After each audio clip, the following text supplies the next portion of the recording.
بسم اللہ الرحمن الرحیم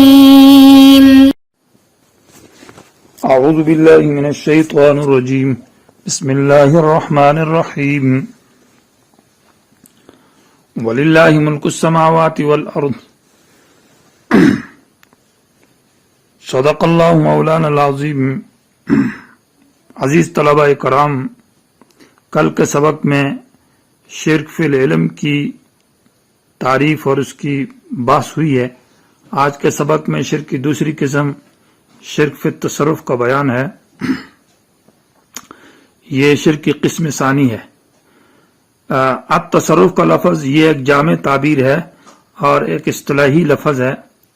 یہ تمام صفات کو شامل ہے۔ تصرف کا لفظ یعنی لفظ ملک اور ملک، لفظ خلق، امر، تدبیر، اور اسی طرح ملک اور قدرت، ربوبیت، احیاء اور اماتت، یعنی یہ تمام صفات کہ اللہ تعالیٰ تدبیر مانا واقداری نظام کو چلاتا ہے، اللہ تعالیٰ کارساز ہے، کام بنانے والا اور کام چلانے والا ہے، اور اس طرح ہر چیز کے اندر نفع نقصان کا مالک اللہ تبارک و تعالیٰ کی ذات ہے۔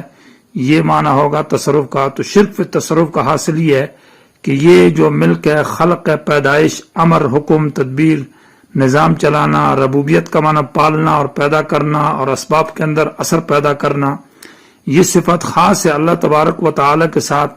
یہ اگر کوئی مخلوق کے لیے مانے گا تو اس کو شرک فی تصرف کہا جائے گا، یعنی یہ آدمی مشرک کہلائے گا اور کافر ہو جائے گا۔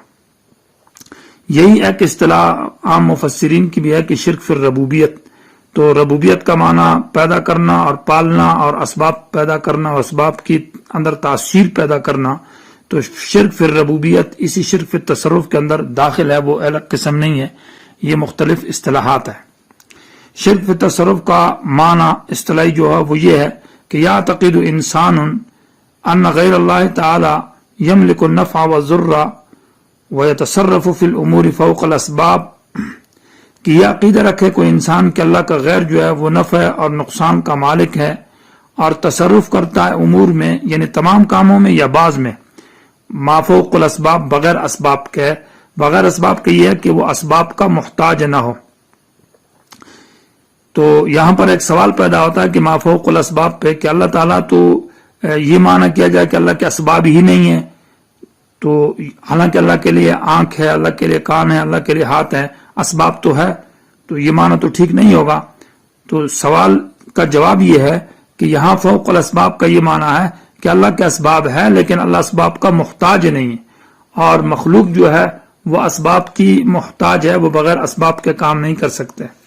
تو اس طور پر معنی عبارت کا بالکل صاف ہو جائے گا، یہ صفت اللہ تبارک و تعالیٰ کی ہے۔ اس کے گویا کہ یہ جو شرک فی تصرف ہے، اس تصرف کے اثبات اور نفی کے یعنی دو عنوان ہے۔ ایک اثبات کا عنوان ہے کہ اللہ تعالیٰ کے لیے ثابت کیا جائے تصرفات کو، اور مخلوق سے نفی کی جائے۔ تو گویا کہ نفی اور اثبات دو عنوان ہو گئے۔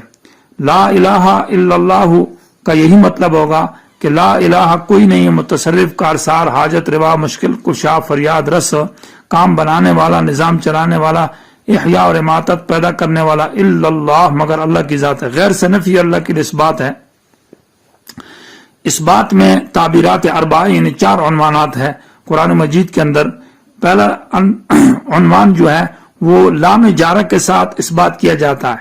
یہ لام اگر ضمیر پر داخل ہو تو یہ مفتوح ہوتا ہے، جیسے کہ لہو ملک السماوات والارض، اور اس میں ظاہر پر داخل ہو تو للہ ما فی السماوات و ما فی الارض، یعنی اللہ ہی کے اختیار اور واک میں ہے۔ تو لام للملک ہے، لام کا معنی ہے کہ اللہ کی ملک اور اللہ ہی کا اختیار چلے گا۔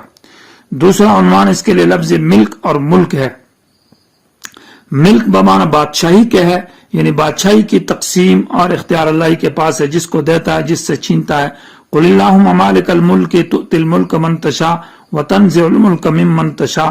اور ملک جو ہے یہ واقداری کو کہتے ہیں، یعنی ملکیت کو کہا جاتا ہے۔ تو کسی چیز کے اندر ملکیت دینا یہ بھی اللہ کے اختیار میں ہے، اور بادشاہی دینا یہ بھی اللہ کے اختیار میں۔ تیسرا عنوان ہے مالک اور ملک کا۔ مالکین جیسے مالک یوم الدین کہ واقدار اور کارساز اللہ ہی کی ذات ہے، اور ملک کا لفظ ہے جیسے کہ عند ملک مقتدر، اختیار والا اور اختیار مند اللہ ہی کی ذات ہے، ملک مانا بادشاہ۔ اسی طرح تیسرا عنوان جو ہے وہ ملکوت کا لفظ ہے، یہ ملک میں مبالغہ ہے، ملکوت کا معنی بادشاہی، تو یہ عنوان کے ساتھ بھی ثابت کیا گیا ہے، جیسے سورہ مومنون کی آیت ہے قل من بیدہ ملکوت کل شیء، کہ کہہ دیجئے کہ کس کے پاس اختیار اور بادشاہی ہے، اللہ کے اختیار میں، قل للہ۔ اور اس طرح سورہ یاسین کی آخری آیت ہے قل فسبحان الذی بیدہ ملکوت کل شیء، تو یہاں لفظ ملکوت کا استعمال کیا گیا ہے۔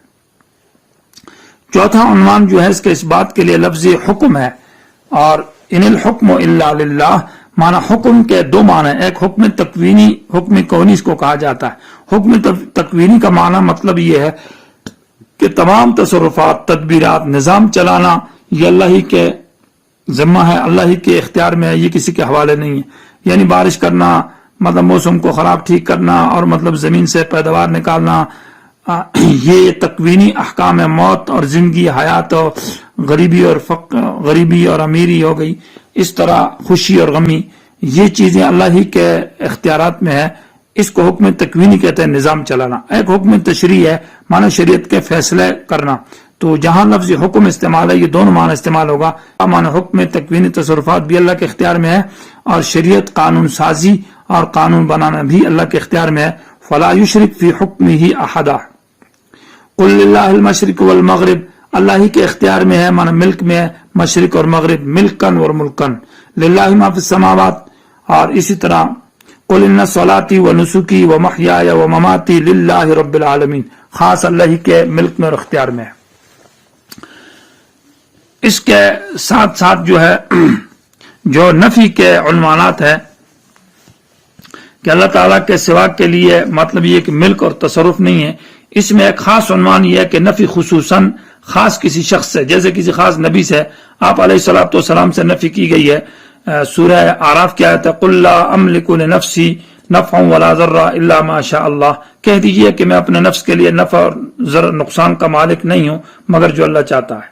اسی طرح قل انی لا املک لنفسی ضرا ولا رشدا، سورہ جن کی آیت ہے کہ میں اپنے لیے، آیت نمبر غالباً 21 ہے، اس میں کہا کہ میں اپنے لیے نفع نقصان کا اور رشدا معنی ہدایت دینے کا تمہارے لیے، قل انی لا املک لکم ضرا ولا رشدا، میں اختیار اور واق نہیں رکھتا تمہارے لیے نقصان کا اور کامیابی کا، ہدایت دینے کا، یہ میرے اختیارات میں نہیں ہے۔